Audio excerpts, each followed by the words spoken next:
네, 여러분 2절을 보십시오. 베데스다라는 못이 있는데 베데스다라는 이 뜻은 은혜의 집, 자비의 집이라는 뜻입니다.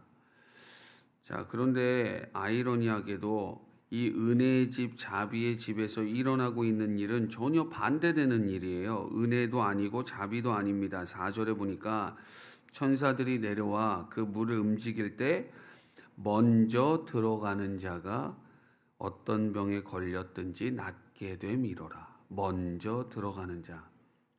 여러분, 이거는 자비와 은혜가 아니죠. 1등주의 아닙니까? 우선주의. 능력이 있어야 무언가를 얻고 취하는 그런 주의 아닙니까? 이건 결코 은혜와 자비가 아닙니다. 여러분, 은혜와 자비가 뭡니까? 아무런 자격이 없어도, 조건이 없어도 그저 받는 거예요.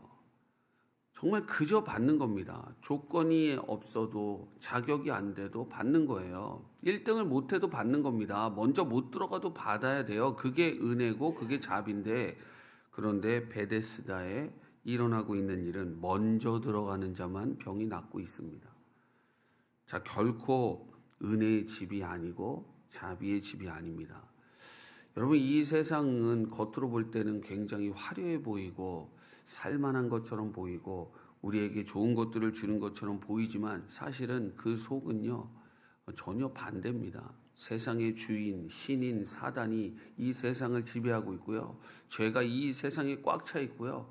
그리고 그 모든 것들이 우리를 어디로 끌고 가냐? 결국엔 영원한 죽음, 사망, 심판, 지옥으로 끌고 가고 있어요. 우리가 우리 자신을 속이면서 살아갑니다. 그래, 돈이 좀 있으면 괜찮지. 학벌이 있으면 괜찮지.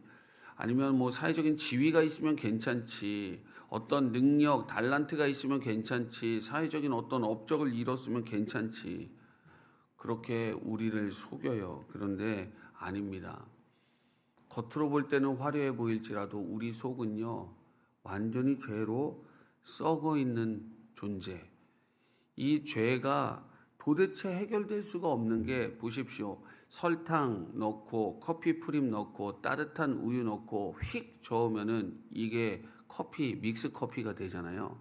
자, 저은 이 커피를 다시 설탕, 프림, 뜨거운 물로 분리해낼 수 있습니까? 섞고 나면은요, 못 분리해냅니다.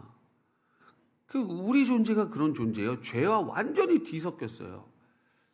절대로 분리가 될 수 없는 존재입니다. 그냥 죄가 곧 나요, 내가 곧 죄입니다.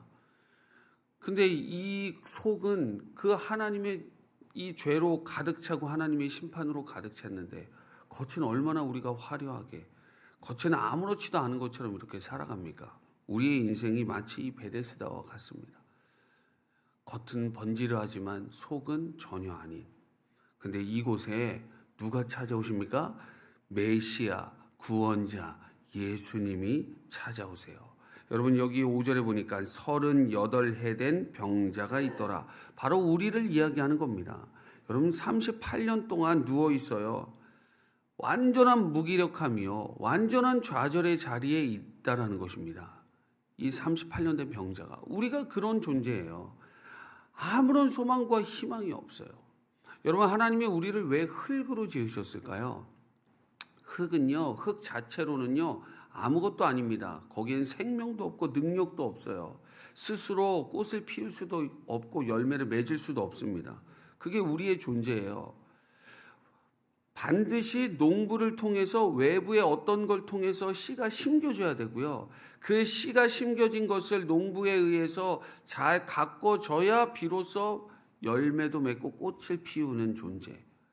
그러니까 농부 없으면, 씨 없으면 아무것도 아닌 것이 이 흙인데, 우리를 흙으로 만드신 것은요 바로 그런 의미예요. 하나님 없으면 우리는 의미 없다는 겁니다. 하나님이 우리 안에 들어오시지 않으면 우리는 아무런 소망이 없는 존재. 너는 내가 꼭 필요한 존재야. 그렇기 때문에 하나님이 우리를 흙으로 만드신 거예요. 그런데 이 하나님을 떠나서 내가 살아보겠다 막 몸부림치고 있는 이 죄인의 인생은 사실 아무것도 아닌데 그걸 모르고 살아가는, 아무런 능력이 사실 하나님 보실 때 무기력한 38년의 병자의 인생을 살아가는 우리의 삶에 누가 지금 딱 찾아오세요? 예수님이 찾아오셔서 그분이 말씀하십니다. 6절, 내가 낫고자 하느냐? 내가 낫고자 하느냐? 왜 이걸 물어보셨을까요? 지금 이 38년 된 병자의 오직 한 가지 생각과 소망은 낫는 거 아니겠습니까? 그걸 몰라서 물으시는 겁니까? 예수님이요, 그의 믿음을 끌어내시는 현장이에요. 너 낫고자 하느냐? 내가 널 낫게 할 수 있는 그 진짜 구원자임을 믿느냐? 그 믿음을 끌어내시는 현장입니다. 근데 7절에 보니까요, 병자가 대답하여 주여, 물이 움직일 때에 나를 못에 넣어주는 사람이 없어 내가 가는 동안에 다른 사람이 먼저 내려가나이다. 자, 내가 낫고자 하면 아멘 하면 되는데 이 병자는요, 모릅니다. 몰라요. 그분이 구원자, 그분이 우리를 고치실 수 있는 유일한 구원자, 치료자, 하늘의 의사 선생님인 줄을 모르고 그는 상황이 이래서 제가 못하고 있습니다, 이런 이야기를 하는 거예요. 쉽게 이야기하면. 그랬더니 예수님이 그 연약함을 그대로 받으셔서 일어나 내 자리를 들고 걸어가라 말씀을 딱 선포하시니까 그 말씀의 능력에 의해서 이 사람이 일어나 걸어가게 됩니다. 여러분, 우리는 이 38년 된 병자와 똑같습니다. 예수님이 찾아와도 몰라요. 그분이 내 앞에 오셔도 그 주님을 볼 수 없고 알 수 없는 이 캄캄한 어둠이 바로 난데, 그 어둠 속에 주님은 끝까지 우리를 포기하지 않으시고, 너 어떻게 나를 못 알아보냐? 이 전에 있었던 수많은 그 기적들의 사건들이 있었는데 그 소식도 못 들었냐? 아이고, 이 무식한 자야, 난 너 못 고치겠다, 그리고 포기하고 돌아가신 게 아니라요, 주님은 그런 연약함까지도, 우리의 그 캄캄한 칠흑 같은 어둠의 그 연약함까지도요, 전부 다 받으신 거예요. 바로 이 십자가에서요.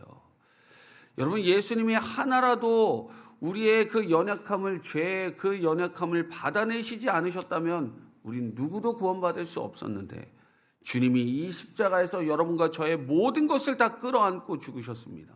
모든 것을 다 받으셨습니다. 그래서 우리가 살 길이 열린 겁니다. 그 예수님이 죽으실 때 그 성전의 성막에 이 지성소의 휘장이 찢어지면서 여러분 살 길이 열린 거 아니겠습니까? 주님은요, 오늘도 여러분과 저를 포기하지 않으십니다. 끝까지 우리의 연약함을 끌어안으시고 우리를 도우시며 우리를 살리시는 그 예수님, 여러분 오늘도 예수님을 의지하여 일어나 걸어가는 은혜가 있기를 축복합니다. 여러분 정말 주저앉아 계시다면, 여러분이 지금 혹시 어떤 문제에 부딪혀서 여러분의 마음이 완전히 낙심되어 주저앉아 계십니까? 오늘 주님이 이 말씀을 통해서 주님이 여러분 앞에 계시며 여러분에게 말씀하고 계시는 것을 믿으십시오. 일어나 내 자리를 들고 걸어가라. 내가 너와 함께 할 거야. 내가 너의 능력 아니니, 내가 너를 살리는, 내가 너의 구원 아니니, 내가 너의 참 생명 아니니, 내가 너의 빛이다. 나와 함께 일어나 걸어가자. 오늘 주님이 오늘 여러분과 저에게 말씀하시는 줄을 믿습니다.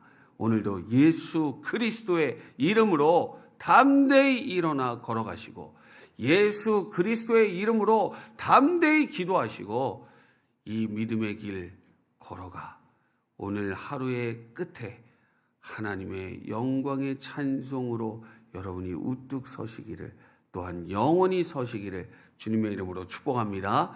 기도하겠습니다. 주님, 우리가 38년 된 이 병자와 같이 여전히 연약함이 있습니다. 주님이 말씀하셔도 깨닫지 못하고, 주님이 말씀하셔도 아멘하지 못하고 상황과 핑계를 보며 그것을 이야기하고 있는 이 연약함이 저희들에게도 있습니다. 주님, 저희들을 긍휼히 여기시고 오늘도 우리에게 말씀하시는 주님의 능력을 의지합니다. 일어나 걸어가라. 내가 너와 함께한다. 내가 너의 구원이요, 너의 능력이요, 너의 생명이라고 주님 말씀하시는데 오직 주의 말씀 의지하고 주의 말씀 믿고 그 말씀 들고 일어납니다.